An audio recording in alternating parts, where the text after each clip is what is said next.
Well, good morning, everyone. Bonjour tout le monde. Welcome to the Bank of Canada and today's press conference about today's interest rate announcement. Le gouverneur Macklem va prononcer une déclaration préliminaire et après, nous allons tourner à vos questions. After his opening remarks, Governor Macklem and Senior Deputy Governor Carolyn Rogers will be happy to take your questions until about 11:15 or so. Cela dit, je donne la parole au gouverneur Macklem. Thank you, Paul. Good morning and welcome. I'm very pleased to be here with Senior Deputy Governor Carolyn Rogers to discuss our policy decision. Today, we lowered our policy interest rate by 25 basis points to 2.75%. The Canadian economy ended 2024 in good shape. Inflation has been close to the 2% target since last summer. Substantial cuts to our policy interest rate through the second half of last year boosted household spending and strengthened economic growth. However, in recent months, the pervasive uncertainty created by continuously changing U.S. tariff threats have shaken business and consumer confidence. This is restraining household spending intentions and businesses' plans to hire and invest. Against this backdrop, and with inflation near the 2% target, the Governing Council decided to reduce the policy rate a further 25 basis points. Looking ahead, the trade conflict with the United States can be expected to weigh on economic activity while also increasing prices and inflation. The Governing Council will proceed carefully with any further changes to our policy rate, given the need to assess both the upward pressure on inflation from higher costs and the downward pressure from weaker demand. L'économie canadienne a fini 2024 en bonne posture. L'inflation est autour de la cible de 2% depuis l'été. Les baisses importantes du taux directeur dans la deuxième moitié de 2024 ont stimulé les dépenses des ménages et la croissance économique. Mais les menaces tarifaires américaines qui changent de jour en jour ont causé beaucoup d'incertitudes ces derniers mois, ce qui a ébranlé la confiance des entreprises et les consommateurs. Résultat, les ménages ont l'intention de moins dépenser et les entreprises de moins embaucher et investir. Dans ce contexte, et avec l'inflation près de la cible de 2%, le Conseil de direction a décidé de réduire encore le taux directeur de 25 points de base. On prévoit que le conflit commercial avec les États-Unis va peser sur l'activité et faire monter les prix et l'inflation. Le Conseil de direction va aborder avec prudence tout changement futur du taux directeur. Il sera essentiel d'évaluer les pressions à la hausse sur l'inflation causée par les coûts plus élevés et les pressions à la baisse causées par la demande plus faible. So let me expand on these considerations.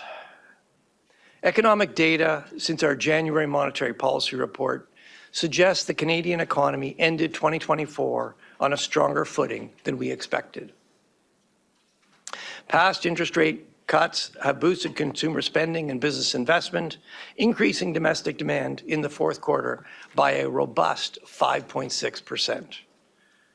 Overall, GDP grew 2.6% in the fourth quarter after upwardly revised growth of 2.2% in the third quarter. This growth path is considerably stronger than we were expecting based on the information we had in January. Job growth also strengthened around the end of the year before stalling in February. Growth in employment increased in November through January, surpassing labor force growth, and the unemployment rate declined to 6.6%. There are also signs wage growth is moderating. Inflation has remained close to the 2% target. The temporary GST-HST holiday has lowered some consumer prices, but January inflation came in a little firmer than expected at 1.9%. Inflation is forecast to increase to about 2.5% in March with the end of the tax break. Today, we published new survey data on what we are hearing from businesses and households. While it is still too early to see much impact of new tariffs on economic activity, our surveys suggest that threats to new tariffs and uncertainty about the Canada-U.S. trade relationship are already having a big impact on business and consumer intentions. Canadians are more worried about their job security and financial health as a result of trade tensions, and they intend to spend more cautiously. Job security concerns increase particularly among workers in export-oriented industries, including manufacturing, mining, and oil and gas. Businesses have lowered their sales outlooks, notably in manufacturing and in sectors that depend on discretionary spending by households. Credit has become more difficult to access for some businesses, and with a weaker Canadian dollar, the cost of imported machinery and equipment has risen. As a result of all these trade-related factors, many businesses have scaled back their hiring and investment plans. Our surveys also suggest business intentions to raise prices have increased as they cope with higher costs related to both uncertainty and tariffs. At the same time, inflation expectations have moved up as Canadians brace for the possibility of higher prices. This recent shift in consumer and business intentions is expected to translate into a marked slowing in domestic demand in the first quarter of this year. At the same time, merchandise trade data suggests businesses on both sides of the border have stocked up on imports in advance of tariffs. As a result, Canadian exports and imports are both expected to be stronger than expected in the first quarter. But the impact on exports looks to be bigger, which should provide some offset to weaker domestic demand in the quarter. Of course, this pull forward in exports likely means weakness ahead. If households and business spending intentions remain restrained, the combination of weaker exports and softer domestic demand would weigh further on economic activity in the second quarter. The impacts of uncertainty and tariffs on inflation are more difficult to assess. Uncertainty that weighs on household and business spending tends to put downward pressure on inflation, and new tariffs will hurt our exports and weaken business investment. But costs are rising too, and this will put upward pressure on inflation. A weaker Canadian dollar and new retaliatory tariffs both make imports more expensive.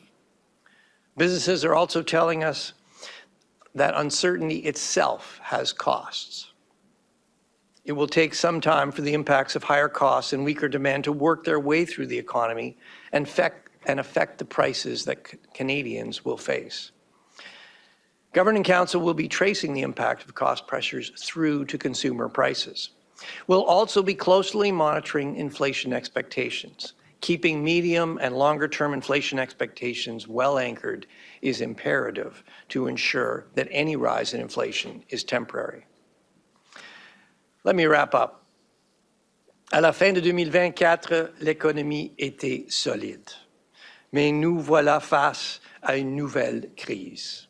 Selon l'ampleur et la durée des droits de douane américaines, les effets économiques pourraient être graves. Déjà, l'incertitude fait des dommages. La politique monétaire ne peut pas neutraliser les effets d'une guerre commerciale. Mais elle peut et elle doit empêcher les hausses de prix d'alimenter l'inflation de façon durable. La priorité du Conseil sera de mesurer l'évolution et la force des pressions sur l'inflation, celle à la baisse due à l'économie plus faible et celle à la hausse due aux coûts plus élevés.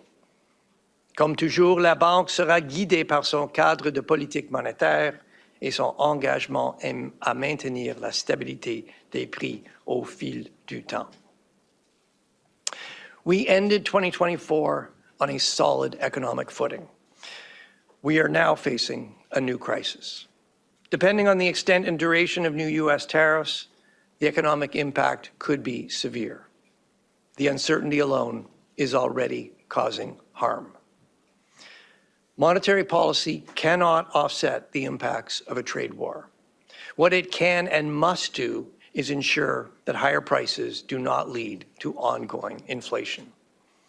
The focus of the Governing Council will be on assessing the timing and strength of both the downward pressure on inflation from a weaker economy and the upward pressure from higher costs. As always, the bank will be guided by our monetary policy framework and our commitment to maintain price stability over time. And with that, the Senior Deputy Governor and I will be very pleased to take your questions. Thank you. Okay, thank you, Governor. We will go to questions now. We'll start with the reporters here in the room in Ottawa, after which we'll go to those who have joined us remotely. We've got some work to do to get to everybody, so I'm going to ask you to limit yourself to one question only so that we can try to get to every outlet. If I forget to do so, please state your name and affiliation. And we have a few new folks with us here today. Please, in the room, please press the green button on the microphone in front of you to ask your question and activate your microphone. Press it again to shut it off once you're done. Please try to speak directly into that microphone so everybody can hear the question. Avant de poser une question, veuillez vous identifier si je ne l'ai pas fait, et comme toujours, libre à vous de poser vos questions dans la langue officielle de votre choix. And with that, we will get started with Mark Rendell from the Globe and Mail. Thank you very much, Governor, for taking the question. You talk about the potential inflationary impacts of trade war, whether that's retaliatory tariffs, depreciation. What kind of inflationary impact are we talking about? And do you view that as a one-off jump in price level, or is this something that could feed through to inflation? How are you kind of gaming that out? Well, Mark, first of all, given the pervasive uncertainty and the unpredictability of U.S. trade policy, I can't put a number on it. The scenario is changing every day with new announcements literally every day. In terms of the channels, though, in the monetary policy report, in my speech in Mississauga, we were very clear in identifying a number of channels. The Canadian dollar has depreciated. If you're a business importing machinery and equipment, if you're importing goods from the United States, a weaker Canadian dollar means they're going to be more expensive in Canada.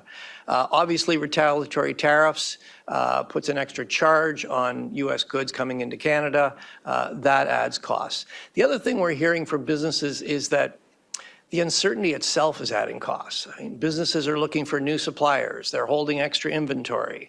They're looking for new markets for their goods. That all entails new costs. So there are a number of new costs that businesses are facing, and ultimately those will get passed through to the prices that Canadians face.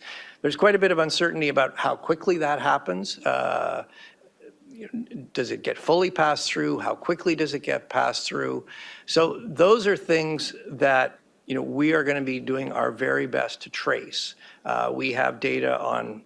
We have CPI data, we have micro CPI data, we have data when goods cross the border. So we should be able to do a fairly good job of tracing how these things are working through the economy. And then to get to the second part of your question, I mean, the reality is some prices are going to go up. We can't change that. What we're particularly focused on is what we don't want to see is we don't want to see that first round of price increases have knock-on effects causing other prices to go up, that becoming generalized and ongoing inflation. That's what we can't let happen. Okay, our next question is from Pramit Mukherjee of Thomson Reuters. Good morning, Governor. Governor, while you have said that the Governing Council will proceed very carefully with further changes to policy, your comments indicate a kind of hawkish stance. And there are, of course, a lot of inflationary pressures everywhere. Do you think there's a possibility of a hike also somewhere in the future? Look, the reality is there's a lot of uncertainty. And against that background, we can't provide forward guidance. Look, what I can tell you is how we're thinking about monetary policy in the face of a trade war and what we're particularly focused on. So let me start with the first one. How are we thinking about it? We've been very clear, monetary policy cannot offset the impacts of a trade war. We're going to get weaker economic activity. We're going to get higher prices, higher inflation. We can't change that. What we can do is ensure that any rise in inflation is temporary. And what does that mean? What it means is we're going to do as much as we can to help the economy adjust to the painful adjustment to higher U.S. tariffs. But what we can do is limited by the need to control inflation. We can't lean against weaker growth and higher inflation at the same time. So what are we focused on? I'd highlight two things. First of all, and I discussed this a bit in response to Mark's question, we're focused on assessing the upward pressure on inflation coming from new costs and the downward pressures on inflation from weaker demand, both external demand and domestic demand. We're going to be doing our best to try to trace how those costs are working through the economy to the final goods prices that households face. That's, it's going to take some time for that to work through. The other thing we're focused on is inflation expectations. It's going to be critically important that medium and longer term inflation expectations remain well anchored. When that happens, any increase in inflation will be temporary. Inflation will come back to target. So those are the two things that we are particularly focused on. We'll go now to Mackenzie Gray, please. Hi, Governor. Your colleague in the U.S., Jay Powell, has talked about how it's yet to be seen if the tariffs will be inflationary. The Trump administration has been very clear. Howard Lutnick has said that he does not think the tariffs will be inflationary. Can you just explain why you believe you think the tariffs will be inflationary and what you make of the fact the U.S. administration has been adamant that this will not increase inflation? Well, look, I'm going to let the U.S. administration speak for themselves. We've been very clear. There are two effects of tariffs on inflation. Tariffs are going to weaken the Canadian economy. They're going to weaken U.S. demand for our exports. Americans have to pay those tariffs when they import our goods. That's going to reduce their demand for our exports. So our exports to the United States will be weaker. Certainly what we're hearing from businesses is that is having an impact on their investment plans. They're scaling back their hiring intentions. So that's going to spill into the domestic economy. It could well mean layoffs. Certainly what we're hearing from Canadians that they are becoming more worried about their job security, particularly in export-oriented sectors. That, of course, means that they're becoming more cautious in their spending, so domestic demand will also slow. That will all put downward pressure on inflation.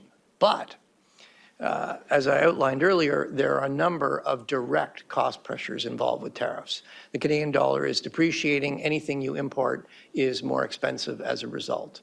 Retaliatory tariffs add an extra charge on anything coming in from across the U.S. border. That increases costs. Businesses are they're also looking for new suppliers to avoid tariffs. They're looking for new markets. That entails costs. There could well be supply chain problems. Businesses are holding more inventories to try to manage those things. These things all have costs. Somebody has to pay for those costs, and ultimately they get passed through to the consumer. So it wouldn't be surprising if you saw some increase in inflation as those costs get passed through. What we're doing is we're focused on weighing those downward pressures and those upward pressures. Our job is to maintain price stability, and that's what we're focused on. Okay, I'll go over here now to Jordan Gowling from the Financial Post, please. Hi, Governor. The surveys you published today say 40% of businesses plan to pull back on hiring. There are talks of potential layoffs in export industries. So what do you anticipate that's going to do to Canada's unemployment rate this year? How much do you anticipate it's going to rise? Well, I don't have a forecast for you. I think in terms of what we're expecting to see in the first quarter, so as I mentioned, fourth quarter, very strong. 2.6% growth. We expect the first quarter to be weaker. We actually expect domestic demand, so consumption and business investment, to be quite a bit weaker in the first quarter than it was in the fourth quarter. We expect it to be quite weak, frankly. We do expect some offset on first quarter GDP growth, because what we've seen is we've seen a surge in exports as businesses try to get ahead of the tariffs. So first quarter, we think domestic demand will be very weak. We think exports will be up. GDP growth will be weaker than it's been, but probably not that weak. Going forward, though, of course, if you pull exports forward, that means you're going to get less exports in the future. So if household demand, if business investment remains restrained in the second quarter, and you'll likely see weakness in exports, you could see an even weaker second quarter. So yes, I would expect if that plays out, you'd see some rise in the unemployment rate. Okay, now I'm going to call on Judy Trin from CTV, please. Hello, Governor. I am wondering, you use the word crisis. That's a strong word. You don't usually see it coming from the Bank of Canada, but you did not use the word recession. Is a recession imminent? Do we have to tell Canadians that we need to brace? And also, how do you feel about a former bank governor now leading the nation in terms of its negotiations during a trade war? Those are two pretty separate questions. Why don't you take the first one? I'll take the second one. That's a good idea. Well, Judy, we don't have a forecast at this decision. We've put out, unusually we put out our survey data ahead. Usually we package it up with our forecast as sort of a complement to the projection that we provide. We put it out today because we promised you at the last decision that in this environment of high uncertainty, we would do our very best to keep Canadians up to date, help them understand how we were thinking about the economy, how we were thinking about the situation we were in, and what kind of data we were looking at. So we've stepped up our outreach to Canadians. The survey data is an example of that. We put it out, but it's not meant to provide a forecast on either output or on unemployment, as the previous question. So we don't have an economic forecast right now. What we do take from what we're hearing from Canadians is the sentiment has turned quite sharply. The economy came in quite strong at the end of last year. That would have been really good news. But for this large cloud of uncertainty hanging over the economy, what businesses are telling us is they're slowing investment, they're slowing hiring. Canadians are saving more, spending less. So all of those things don't bode well for growth. But we'll see. We'll have a forecast at our next decision. I mean, the short answer to that question is it's going to depend a lot what the U.S. does with their trade policy. We'll have to see. Regarding your second question, I don't have much to say. Look, as you said, Mark Carney and I worked together here at the Bank of Canada. He was the governor. I was the senior deputy governor. Mark has now entered politics. The Bank of Canada operates independently of the political process. That is really important. And what that means is it comes with a responsibility. The Bank of Canada needs to stay clear of any comments that could be seen as political in nature. So I have no further comments. I'm not going to be commenting on political leaders or political developments. We'll go now to Pam Almeida from Market News, please. Good morning, Governor.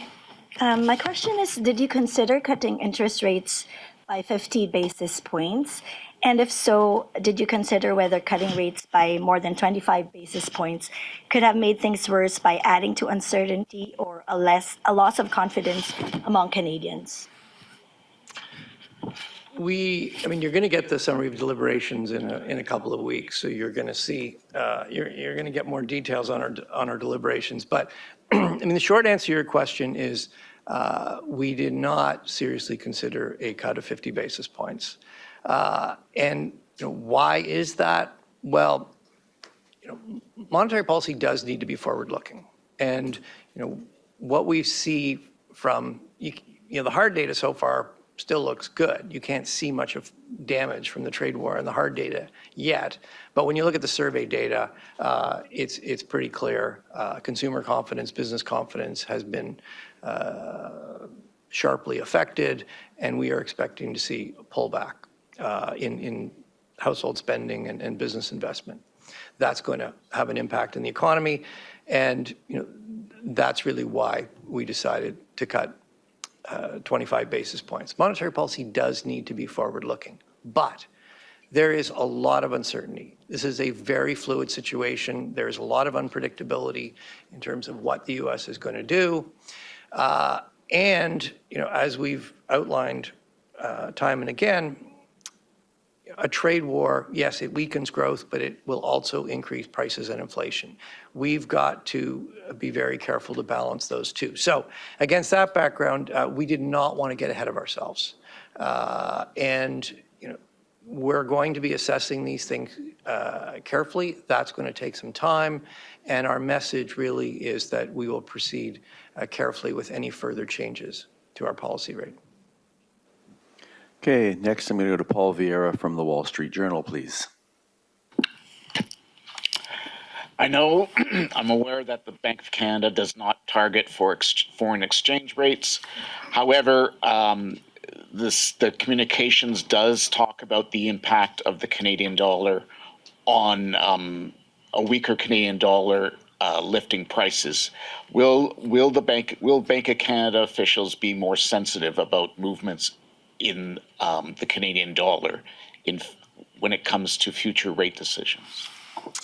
Well, Paul, the Canadian dollar has certainly moved down largely as a result of the continuing tariff threats. It's actually been, it's been volatile day to day, but it hasn't changed that much since our last decision.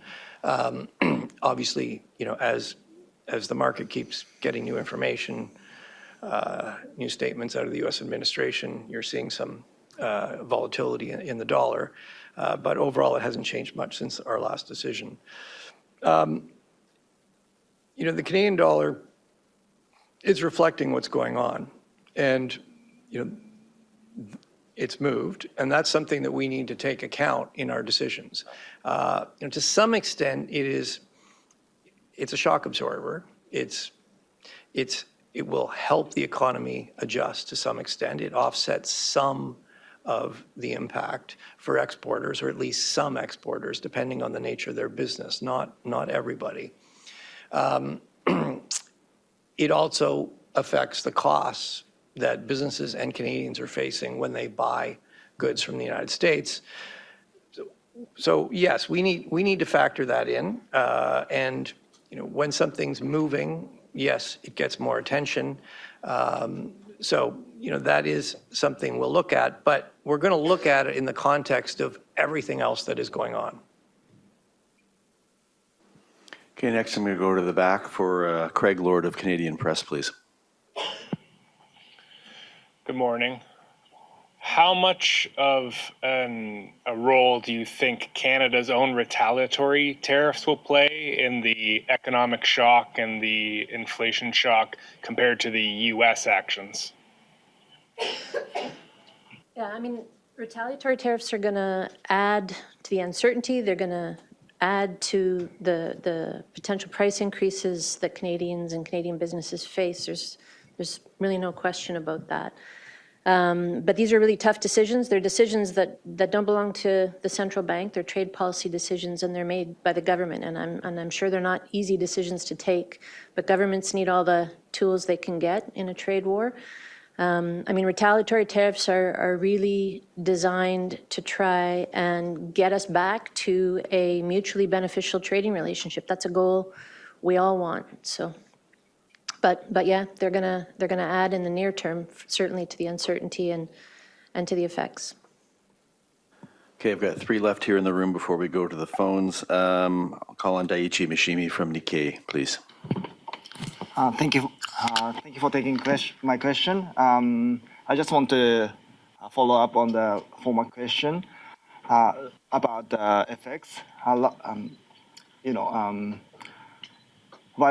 while I understand that you don't target currency rate itself, do you think that depreciation of the Canadian dollar has a stronger impact on economic activity than the traditional pass-through, where cutting rates boost investment and consumption? Thank you.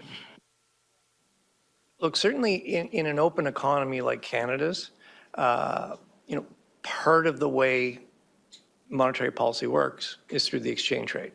And I mean, you have to abstract a bit from the current situation, but in a normal situation, when we cut interest rates, that tends to depreciate the Canadian dollar.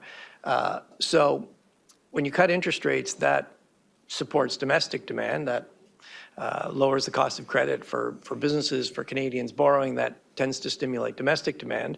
The depreciation of the exchange rate tends to make Canadian exports more competitive, and so that boosts foreign demand. So they both work in the same direction, and that's part of the way monetary policy works. As I said, the fact that we've been lowering interest rates has had some effect on the Canadian dollar. I think if you look at the timing of the effects and the magnitude, our assessment is that they're more related to the uncertainty and the trade actions created by the U.S. government. But yes, that, as I said in the previous question, the exchange rate is operating as somewhat of a shock absorber. It's certainly not perfect, and it has some cost consequences as well, and we'll have to take that into account along with everything else as we move forward. Okay, Randy Van Knight from Bloomberg is next. Hi, Governor. How would you characterize the current level of interest rates? Would you call it neutral, or is it slightly stimulative? Well, there's always a lot of uncertainty about exactly where neutral is. We do our best to estimate neutral, and we have a number of different approaches to do that. We do that once a year. I think the next meeting we will be, in our April meeting, we will be having another look at that. Right now, actually, our estimate of neutral is centered on 2 3/4, which is where we are. What we actually put out is a range reflecting to try to give some idea of the uncertainty. But yes, I think the Governing Council thinks of us as in that neutral range. And last here in Ottawa is Kevin Carmichael from The Logic, please. Good morning. Household debt in Canada is extremely elevated. Public debt is elevated. Markets are volatile again. The President of the United States is musing about defaulting on debt. Could you talk a bit about how financial stability is factoring into your thinking right now? Yeah, we saw that particular musing concerning. We'll have our financial stability report out in May, Kevin, and so we'll dive a bit deeper then. But we're seeing the markets, the equity markets in particular, in recent days start to react to trade policy. There was some thinking that maybe they were underestimating effects, but I think reality is sinking in. We're seeing the equity markets move around. We're seeing yields move around, spreads move around, as I think everybody sort of digests what's coming out of the White House. So it's certainly adding to volatility. We haven't seen it really have a destabilizing effect in Canada so far, but that's something we'll watch closely. But these are questions that we'll definitely dive deeper on in May when we put out our financial stability report. Okay, that's it for the room here in Ottawa. We're going to go to the reporters who have joined us remotely now. I'll just remind you, if you're on the line, come off mute only, please, to ask your question, and then go back on mute as soon as you have finished, so that everybody can hear the response. I'm going to start with Alicia Sikirska from Yahoo Finance, please. Go ahead, Alicia. Thank you for taking my question. You said that the economic impact could be severe. So how should Canadians prepare themselves financially and otherwise for that? I mean, I think what we're seeing in the survey data is Canadians are preparing themselves. We're seeing saving rates go up, discretionary spending go down. These are the kinds of things that are going to feed through and have an impact. I mean, we are seeing concern around job security. I mean, I think that's probably what's leading to the decisions around spending and saving. I think Canadians are responsible. They're reading the news. They're watching this with the same level of concern we have, and they're preparing in the best way they can. I would just add, what we can do and what we have been doing is to provide analysis of what this could look like. Obviously, there are many scenarios. Trade policy is shifting every day. There's a lot of unpredictability, but we have been publishing various scenarios. We published one in the Monetary Policy Report. I published another one. We published another one in the speech I gave a couple of weeks ago in Mississauga. Today we published the survey evidence so everybody can see what we're seeing. Look, we can't make this go away, but at least by providing some analysis about what it could look like, that can help Canadians prepare. And what we know Canadians don't want, on top of all the uncertainty coming out of the U.S., is another spout of inflation. So that's what we're determined to head off. Okay, next I'm going to call on Max Sato from Mace News, please. Good morning, all. My question is for both of you, Governor and Senior Deputy Governor. Under the current market conditions with the threat of a global trade war, could we say it is better to have a stronger Canadian dollar than a weaker one for households and businesses from the viewpoint of keeping import costs lower, or do we also have to watch out for the negative impact of a stronger Canadian dollar on exporter profits? Well, maybe I'll start off here. Well, first of all, I just want to remind you, we don't target the Canadian dollar. In fact, the flexible exchange rate is part of our monetary policy regime. It is what allows us to gear monetary policy to the needs of the Canadian economy, the needs of Canadians. The dollar is determined in markets. It fluctuates. And as I said in previous questions, what you're seeing in the dollar is reflecting what's going on. It has depreciated, and that largely reflects the continued threats by the U.S. administration of significant tariffs. I don't know, do you want to add much? I think we've said a lot about the U.S. dollar, Canadian dollar right now. So. Okay, I've got 3 questions left. I'll go now to Anna Pereira from the Toronto Star. Hi, good morning. So I know you've already addressed much of this today, but I wondered if you could expand on the mechanism through which you see tariffs passed through to consumer prices. In your scenario from January, most of the pass-through happens in year 3, but as we saw during the pandemic, businesses can adjust costs quite quickly, especially related to supply chain. So why not sooner, and are you prepared if it happens more quickly than expected? Well, it's a very good question. And well, the reality is there's a lot of uncertainty about that, and we are concerned, but that's why we're tracking it. But perhaps you want to expand on that. Yeah, I mean, the speed of pass-through and the magnitude of pass-through are 2 of the big questions, the big uncertainties.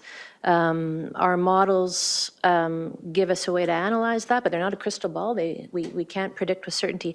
I mean, you're drawing a comparison to the pandemic, and I think there are some similarities. I mean, a trade war is a supply shock. It's going to disrupt supply chains. It's going to affect production costs and production capacity. So in that sense, it's similar to what we saw in COVID.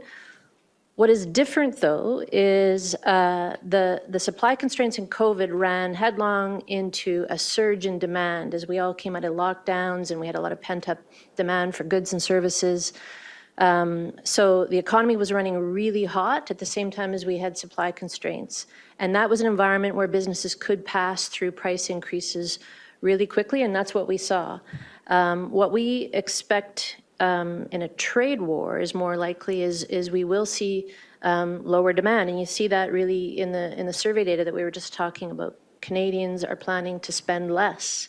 They're worried about job security, so we don't expect that the supply constraints from the tariffs and the trade war will run into the same surge in demand we saw. So that could mean that we don't see the speed or the magnitude of pass through to prices. But as the governor said, that's a big question. We'll be watching it carefully. And the only thing I would add is that it depends exactly on what the good is. On things like fruit and vegetables, for example, if you're buying fruit and vegetables from the United States, you'll probably see pretty rapid pass-through on something like that. These are perishable goods. On more differentiated, more durable goods, you might expect to see slower pass-through. So when I say we're tracking it, we have to track it by different good categories, and then we have to come to some overall assessment, and that's going to take some time. Okay, I'll go now to Rob McClister from Mortgage Logic News. Go ahead, Rob. Good morning. Longer-term inflation expectations are obviously critical, but short-term expectations usually react quicker, and they're rising as we speak. So given it's hard for people to make predictions far into the future, is there any validity to weighting short-term inflation expectations more than long-term expectations when forecasting inflation trend changes? Well, I mean, the short answer is, look, we look at them both. But, I mean, given the tariff threats, given the depreciation of the Canadian dollar, given the clear intention of the Canadian government to respond with retaliatory tariffs,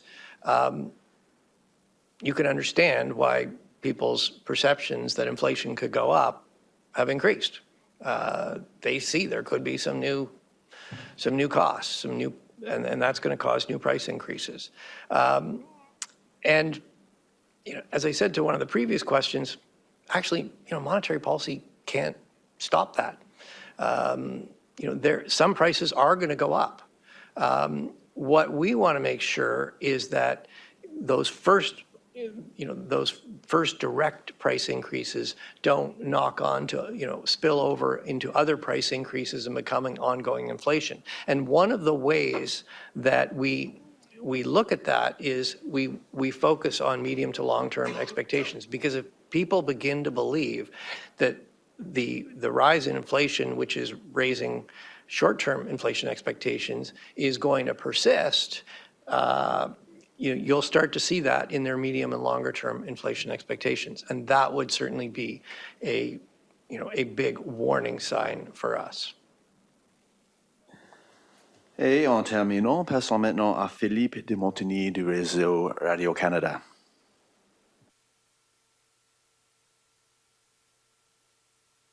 Philippe, vous êtes là?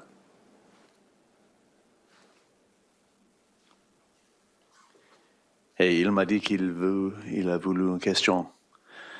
No? Okay. In that case, that will conclude today's press conference. Okay, Philippe, if you can come off mute right now, please, and ask your question.